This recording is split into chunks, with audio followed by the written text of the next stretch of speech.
वो गोस्वामी जी ने लिखा है, ढोल गवार शूद्र पशु नारी सकल ताड़ना के अधिकारी। अब इसकी व्याख्या सूक्ष्मता से सुने और विचार पूर्वक। शास्त्रीय प्रमाण के अनुसार ढोल है ना, ढोल को ताड़ना चाहिए।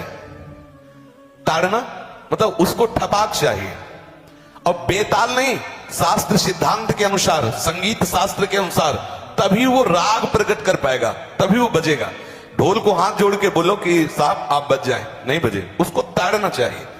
अब ताड़ना शब्द चारों में एक जैसा नहीं लगेगा, शब्द एक ही है ताड़ना, लेकिन ताड़ना के अर्थ अलग अलग हैं। जैसे कनक है, एक ही शब्द है कनक, लेकिन कनक कनक ते 100 गुनी मादकता अधिकाए, वा खाए बोराए जग या पाए बोराए।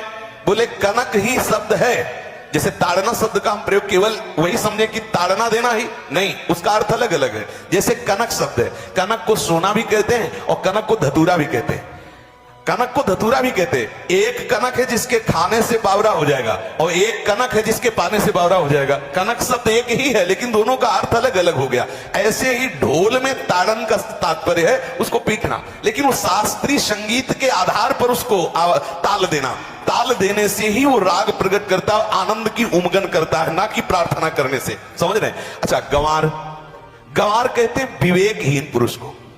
विवेकहीन पुरुष को कोई कार्य दे दो और उस पर दृष्टि न रखो तो कार्य नष्ट हो जाएगा। वहां ताड़ने का तात्पर्य उसको पीटना नहीं है, उस अविवेकी गंवार पर दृष्टि रखो। जो आपने कार्य सौंपा है, जो भी कार्य उसका है, उस अविवेकी पर दृष्टि रखना ताड़ना हुआ। उस पर दृष्टि रखो, क्योंकि वो अविवेकी है, गंवार है, वो कार्य प्रणाली ठीक जानता नहीं। आप जहां त्रुटि होता संभाल लेना तो वो संभल जाए, क्योंकि वो गंवार है। और शूद्र, शूद्र का तात्पर्य होता है शूद्र। वैसे जो वर्ण व्यवस्था में शूद्र का प्रादुर्भाव सबसे श्रेष्ठ जगह से प्रादुर्भाव है। वर्णन आता है, ब्राह्मणोष मुखमाशीत बाहु राजन्य कृता उरुददस जत वैश्या पदभ्याग्यों शूद्रो जायत।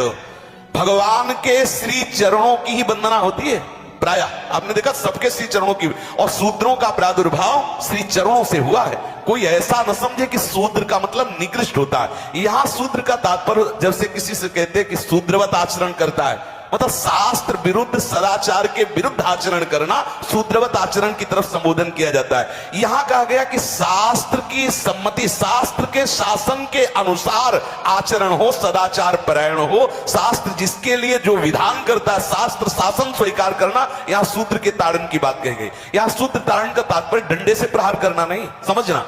और जो चौथा कहा गया नारी, अगर स्त्री को हम ये कहें कि